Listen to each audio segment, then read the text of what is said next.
देखिए दोस्तों, ऐसा है कि आज जो है मैं घर पे अकेले था।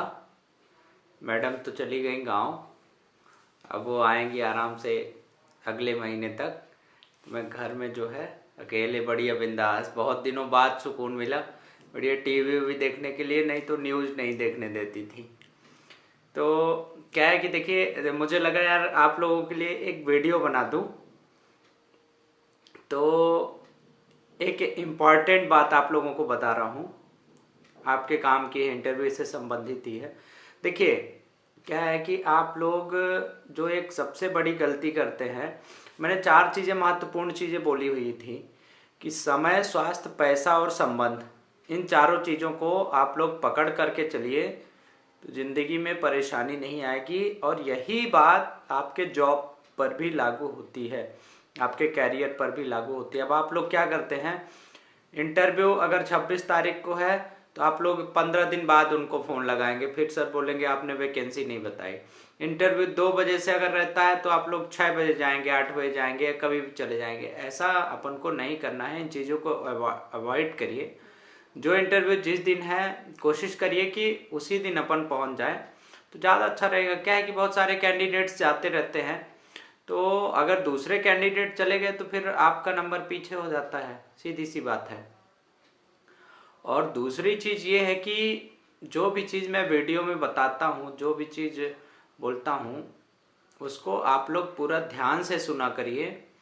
और देखिए क्या है, अगर आपके काम की कोई वैकेंसी नहीं है तो यार आप अपने दोस्तों को शेयर कर सकते हैं, लोगों को बता सकते हैं कि भाई ये वैकेंसी निकली हुई है इस जगह पर, चले जाओ। देखो क्या है कि जब आप अपने से हट करके लोगों के बारे में, देश के बारे में, समाज के बारे में सोचने लगेंगे तो बहुत सारी चीज़ें ऑटोमेटिक आपके अनुकूल होती जाएंगी, आपके फेवर में होती जाएंगी।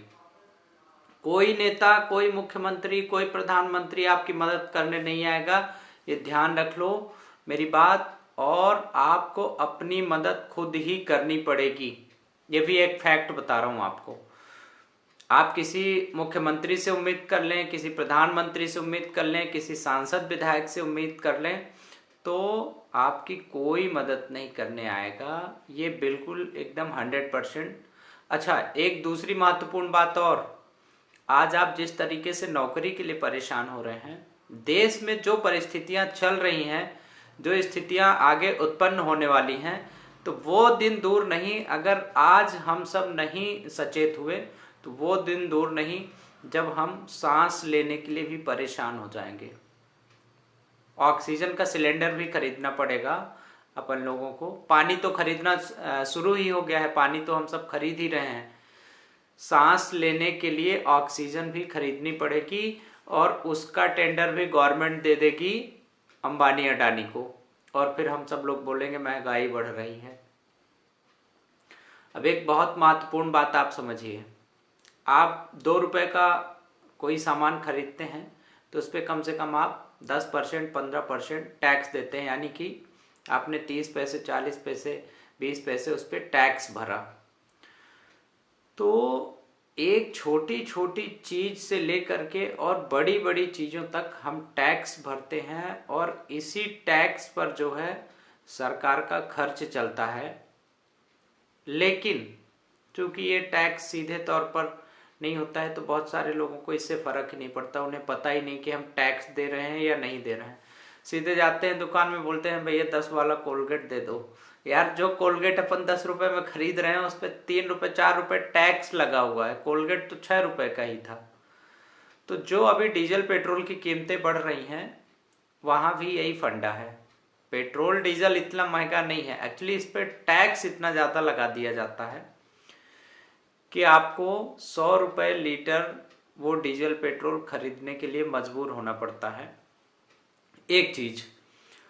अब देखिए, एक और जो महत्वपूर्ण बात है वो ये है कि हमारे देश में जो शिक्षा का स्तर है वो इतना नीचे जा चुका है, इतना गिर चुका है, इतना बदहाल हो चुका है शिक्षा का स्तर, कि आदमी को पता ही नहीं है कि जम्मू कश्मीर उत्तर में है कि दक्षिण में है। और अपन सपने देखते हैं आईएएस बनने के। तो पहले क्या है, जो बेसिक चीज है, जो शिक्षा का स्तर है, उसको ठीक करना पड़ेगा। बेरोजगारी की सबसे बड़ी जड़ जो है वो क्या है? मूल्यहीन शिक्षा। हमें प्रैक्टिकल नॉलेज तो छोड़िए, थ्योरेटिकल नॉलेज भी नहीं है, दावे के साथ बोल सकता हूं मैं कई ऐसे लोगों को देखता हूं, मेरे पास कई बार इंटरव्यू के लिए आते रहते हैं। एमबीए कर लिया, इंजीनियरिंग कर ली, एमसीए कर लिया, डीएससी कर ली, पीएचडी कर ली, एमफिल कर ली, एमए कर ली, एमकॉम कर ली, कोई मतलब नहीं है डिग्री का। आप कुछ भी कर लें, जब तक आपको जानकारी नहीं होगी, आप अपने कर्तव्यों को नहीं समझेंगे, अपनी जिम्मेदारियों को नहीं समझेंगे, आपके डिग्री का कोई मतलब नहीं है। तो दोस्तों, हमें जागरूक होने की ज़रूरत है, समझने की ज़रूरत है। ऐसी बहुत सारी चीज़ें हैं जिन पे आज अगर हम लोगों ने नहीं सोचा जिनके बारे में, तो कल हमारे लिए ये बहुत बड़े चिंता का कारण बन जाएंगी और हम सबको इसका परिणाम भुगतना है। ऐसा मत सोचिए कि आपको परिणाम नहीं भुगतना है। अगर वातावरण प्रदूषित होगा, अभी हमने एक कार्यक्रम किया बोट क्लब पर लेक व्यू में, कोई नहीं आया सपोर्ट करने, क्योंकि उससे आपका स्वार्थ नहीं जुड़ा हुआ था, उससे आपका हित नहीं जुड़ा हुआ था, वहां आपको पैसे नहीं मिल रहे थे। ये जो आप पैसे के पीछे भागते हैं ना, यही सबसे बड़ा परेशानी का कारण है। जिस दिन आप पैसे के पीछे भागना बंद कर देंगे, नाम के पीछे भागिए, काम के पीछे भागिए, पैसे के पीछे मत भागिए। जब नाम के पीछे भागेंगे और काम के पीछे भागेंगे तो पैसा आपके पीछे भागना शुरू हो जाएगा, पैसा आपके पीछे पीछे आएगा, चल करके आएगा। और ये बात मैं बिल्कुल दावे के साथ बोल रहा हूँ। न्यूज़ देख रहा था, उधर टीवी में लगे रहते हैं, अब ऐसे ऐसे समाचार दिखाए जाते हैं टीवी में कि अंदर से मन बहुत दुखी हो जाता है। कई बार लगता है कि इनको क्या बोल दें। ऐसे ऐसे पत्रकार पैदा हो गए हैं। आप लोग मत देखिए ये जो न्यूज चैनल्स हैं, आज मैं नाम भी लिए ले रहा हूं, हालांकि नाम लेना उचित नहीं है, लेकिन कुछ ऐसे न्यूज चैनल हैं, आप लोग समझ गए होंगे, जो एक बात सोशल मीडिया पर चलती है। अच्छा, न्यूज क्लिक पर बैन लगाने के लिए गवर्नमेंट क्यों सोच रही है? इसके अलावा मनदीप पुनिया को गिरफ्तार क्यों किया सरकार ने?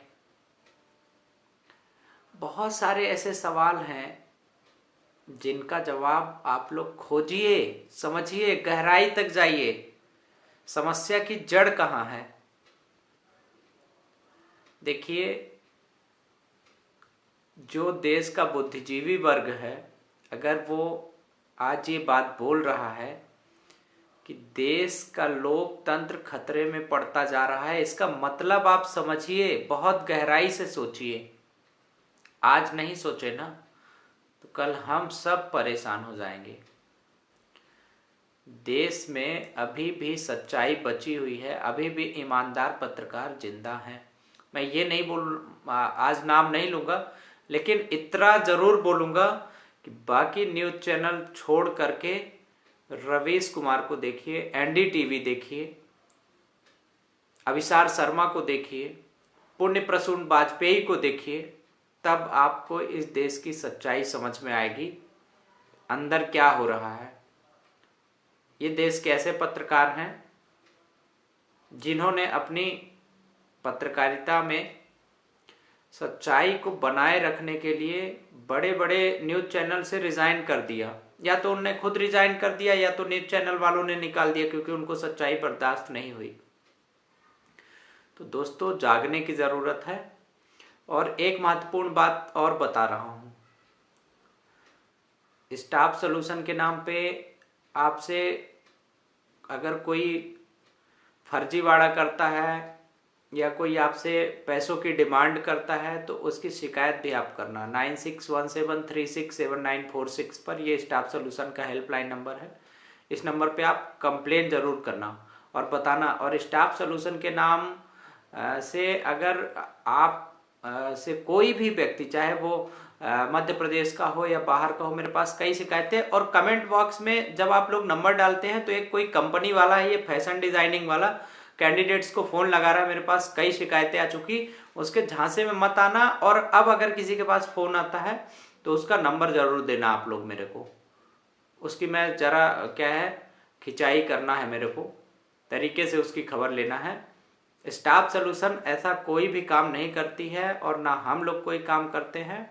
और एक इम्पॉर्टेंट जानकारी और शेयर कर रहा हूँ आप लोगों के साथ, वो ये है कि जो चार्जेस थे हमारे 15 दिन का, उसको हमने स्वैच्छिक कर दिया है। आप लोगों की जो इच्छा होगी, जो आपका मन होगा वो दे देना। जब आपकी सैलरी आ जाए आप अपनी स्वेच्छा से दे देना कि हम आपके लिए ये काम कर रहे हैं, इतनी मेहनत कर रहे हैं। हम किसी को नहीं जानते, हम यूट्यूब पर वैकेंसी अपलोड कर देंगे, व्हाट्सएप पर कर देंगे, डायरेक्ट कर देंगे। आपकी जब इच्छा हो सैलरी आने के बाद 1 महीने 2 महीने में, तो स्वेच्छा अनुदान के रूप में 1 रुपए, 2 रुपए, 5 रुपए, 10 रुपए, 1,500, 10,000, जितना आपका मन हो उतना दे देना। लेकिन नौकरी करो आप लोग, हम चाहते हैं कि आपको अच्छी जॉब मिले और इसके लिए हमारा प्रयास लगातार जारी रहेगा, अनवरत जारी रहेगा। इसी उम्मीद के साथ कि आप लोगों को बहुत जल्द जॉब मिल जाएगी, बहुत जल्द आपको एक अच्छी वैकेंसी के माध्यम से नौकरी मिल जाएगी। इसी उम्मीद के साथ आप लोगों को शुभ रात्रि। कल फिर मिलूँगा एक नए वीडियो में, तब तक आप लोग अपना ख्याल रखिए। जय हिंद।